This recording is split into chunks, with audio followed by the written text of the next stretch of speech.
Hello friends, कैसे आप सब लोग and thanks for watching my channel. दोस्तों, वीडियो शुरू करने से पहले रिक्वेस्ट है कि चैनल को प्लीज़ सब्सक्राइब कर लीजिए और साथ ही में नोटिफिकेशन का बेल भी दबा दीजिए ताकि जब भी मैं कोई नया वीडियो अपलोड करूँ वो आपको नोटिफाई हो जाए। दोस्तों, इस वीडियो में हम जिस स्टॉक के बारे में डिस्कस करेंगे बैंकिंग सेक्टर से रिलेटेड है, स्पेसिफिकली प्राइवेट बैंकिंग। एक चीज़ समझ लीजिए, बैंकिंग आज के डेट पे खाली शेयर होल्डर से नहीं है। शेयर में जिन लोग पैसा लगाते हैं, मैं फ़िलहाल उन कैटेगरी के लोगों की बात नहीं कर रहा हूँ जो मतलब न्यूज़ बेस में ख़रीदते हैं, बेच देते हैं, उसको उनकी बात नहीं कर रहा हूँ। तो सीरियस इन्वेस्टर और बैंकिंग सेक्टर के बारे में सोचते हैं, पहली बात उन लोगों की बात कर रहा हूँ। और दूसरे, जो आप अगर किसी बैंक के खाता धारक है, जमा करता है या डिपॉजिटर है, किसी बैंक का अकाउंट है आपके पास, उन सभी लोगों की बात करता हूँ। तो आप समझ लीजिए, अगर मैं एक भारतीय कंपनी या भारतीय बैंक के बारे में बात कर रहा हूँ, प्राइवेट हो या पब्लिक हो, तो मैं हर एक भारतीय के बारे में बात कर रहा हूँ जो और जिसके पास बैंक अकाउंट है और बैंकिंग से किसी न किसी से तरीके से रिलेशनशिप है। नाउ सब कोई बहुत ज़्यादा कॉशियस हो गए हैं क्योंकि इंफॉर्मेशन और टेक्नोलॉजी ने इस चीज़ को पॉसिबल बनाया है कि छोटी से छोटी चीज़ों का खबर भी हम तक पहुंच जाता है, राइट। और किस तरीके से बैंक और बैंक में बैठने वाले जो अधिकारी है या मैनेजमेंट है, वो किस तरीके से डिसीजन मेकिंग करते हैं, उसका इम्पैक्ट क्या होता है, वो आजकल हर कोई देखता है, समझता है। तो उस सिनारियो में अगर आप कोई बैंकिंग स्टॉक सिलेक्ट करते हैं तो, और ख़ासकर लॉन्ग टर्म के लिए, क्योंकि मैं शॉर्ट टर्म की बात नहीं कर रहा हूँ, तो रिस्पॉन्सिबिलिटी उतनी ही बड़ी होती है। क्योंकि देखिए, फाइनेंस का कोई भी सेक्टर लीजिए और ख़ासकर बैंकिंग कोर होता है। बैंकिंग एक इकोनॉमी का ब्लड होता है। बैंकिंग अगर नहीं रहेगा तो इकोनॉमी का दिल धड़कना बंद हो जाएगा, ठीक है।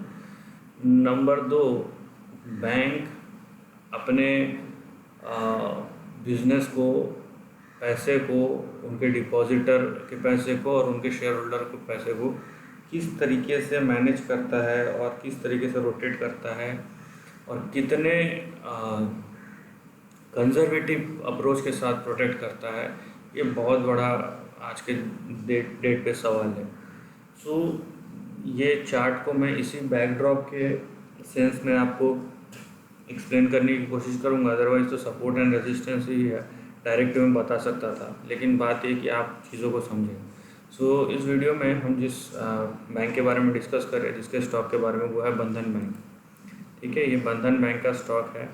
और एक बात सुन लीजिए कि बैंकिंग में देखिए, अभी कोई भी स्टॉक हो, कितना भी अच्छा हो, बैंकिंग का परफॉर्मेंस ओवरऑल उतना अच्छा नहीं होने वाला है नियर टर्म में, क्योंकि एक के बाद एक चीज़ें निकलती है और वो धीरे धीरे निकलती हैं।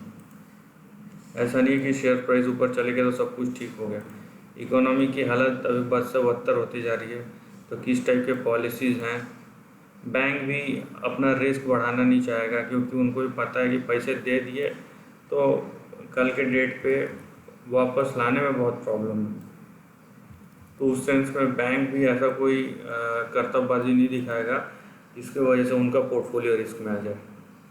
नाउ अगर आप देखेंगे और जिस तरीके से इसने मैनेज किया, देखिए आपको एक चीज़ किसी भी इंस्टीट्यूशन में, खासकर फाइनेंस इंस्टीट्यूशन में, आप देखते हैं कि इतना वाइल्ड स्विंग होता है जब टाइम ख़राब रहता है। फॉर एग्जांपल, यहाँ पे कोई रिकमेंडेशन नहीं है, यस बैंक का केस देख लीजिए, वो जिस तरीके से उसका शेयर प्राइस गिरा, वहाँ पे क्या हुआ था ऐसा, राइट। लेकिन बैंकिंग का बिजनेस ही ऐसा है, क्योंकि अगर बैंकिंग के बिजनेस में कॉन्फिडेंस गया तो पैसा आना बंद हो जाता है। और एक बार पैसा आना बंद हो गया, चाहे लेंडर के साइड से या बोरोवर के साइड से, ठीक है, तो बिजनेस रुक जाएगा, सिंपल सी बात है। और वही हुआ था। तो अगर क्राइसिस के टाइम पे एक सिंपल सा फॉर्मूला है, और ये ह्यूमन बिहेवियर का इशू है, तो आप समझ लीजिए इसको एक इंडिकेटर के तौर पे यूज़ कर सकते हैं। अगर क्राइसिस के टाइम पे शेयर प्राइस तो हर एक स्टॉक के गिरता है, लेकिन किसी इंस्टीट्यूशन को, आपने 4-5 इंस्टीट्यूशन सिलेक्ट कर रखा, लेकिन किसी इंस्टीट्यूशन के स्टॉक का जो गिरना है, उसमें आप कम से कम ख़राब न्यूज़ सुनते हैं, और न्यूज़ ना के बराबर है ख़राब न्यूज़। तो आप समझ लीजिए कि उस स्टॉक का बढ़ने का पोटेंशियल बहुत ज़्यादा है जब मार्केट सुधरेगा। ठीक है, क्योंकि ख़राब चीज़ें होती है ख़राब टाइम पे, और आपको वो सब के लिए किसी कहीं पे जाने की ज़रूरत नहीं है। आप न्यूज़ उसके बारे में सर्च कर लीजिए, आपको मिल जाएगा, आपको न्यूज़ एंड मीडिया वाले बिजनेस चैनल से ही पता चल जाएगा। सो वो एक बहुत बड़ा इंडिकेटर होता है। नाउ अभी हम चार्ट के बारे में डिस्कस करेंगे। सो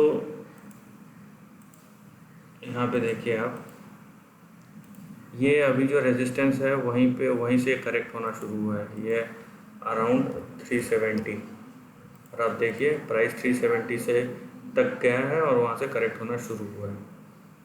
अगर 370 के ऊपर क्रॉस कर गया तो नेक्स्ट रेजिस्टेंस आएगा आपका 401 पे।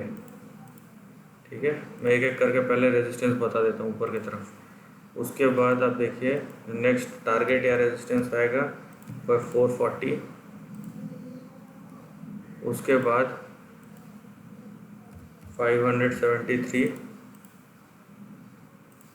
उसके बाद 633 एंड देन 751। ये ऊपर की तरफ है। नीचे की तरफ अगर आप देखते हैं, नीचे का देखिए कितना शार्प एक स्विंग आया है। ठीक है, यहाँ पे देखिए आप, इसका स्विंग बहुत ही ज़्यादा शार्प है। राइट, ये देखिए,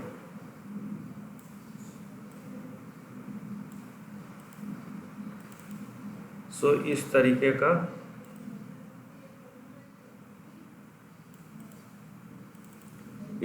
का कुछ स्विंग है और बहुत ज़्यादा शार्प है। सो यहाँ पे आप देखिए नीचे का अगर आपका इमीडिएट सपोर्ट लेना है ना, तो देखिए इसके नीचे नहीं जाना चाहिए। इसके नीचे का मतलब है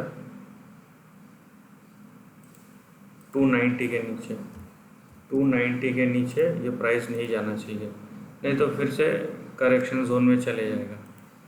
लेकिन जिस तरीके का शार्प अपराइज हुआ है, और अगर ये इस रेंज के अंदर रहे तो आप देखेंगे कि ये करेक्शन तो होगा लेकिन ये ऊपर की तरफ फिर से जाना शुरू हो जाएगा। नाउ अगर मैं इस पर्टिकुलर स्टॉक की बात करूं तो आप जो न्यूज़ सुनेंगे उनके बैंकिंग पोर्टफोलियो में उतना कोई प्रॉब्लम नहीं सुनेंगे। जो प्रॉब्लम आ रहा है, जो माइक्रो फाइनेंस उनका पोर्टफोलियो की ईस्ट इंडिया के ईस्ट के हिस्से में बहुत ज़्यादा प्रेजेंस है, सबसे बड़ा प्रेजेंस है इनका, वहाँ से आ रहा है, तो वो एक पार्ट है। अदरवाइज इनके पोर्टफोलियो जो है उतने डिटेरियोरेट नहीं हुए हैं। सो ये अपने आप में बहुत बड़ा इंडिकेटर है कि आप अगर ख़राब टाइम में उतना ख़राब परफॉर्म नहीं करते तो उसका उल्टा होता है, अच्छे टाइम में आप उससे ज़्यादा अच्छा परफॉर्म करोगे, क्योंकि जो स्ट्रेंथ है वो ऑटोमेटिकली बढ़ जाता है। नाउ अगर आप overall emerging banks, private bank से कैटेगरी में देखें तो उस सेंस में ये एक अच्छा कंटेंडर बन के उभर के आता है। ऑब्वियसली इसका प्राइस जो है प्राइस डेटा हिस्ट्री ज़्यादा लंबा नहीं है क्योंकि ये 1-2 साल पहले ही लिस्ट हुआ है, बट स्टिल ये एक अच्छा कंटेंडर हो सकता है, और जैसे जैसे आगे बढ़ते जाएगा उस हिसाब से हम इसको अपडेट करेंगे। This is the end of the video दोस्तों। वीडियो पसंद आया तो लाइक और शेयर कीजिए, थॉट्स कमेंट सेक्शन में लिख के बताइए, और ऐसे नए कंटेंट के लिए चैनल को प्लीज़ सब्सक्राइब कीजिए। Lastly, take care of your family and friends.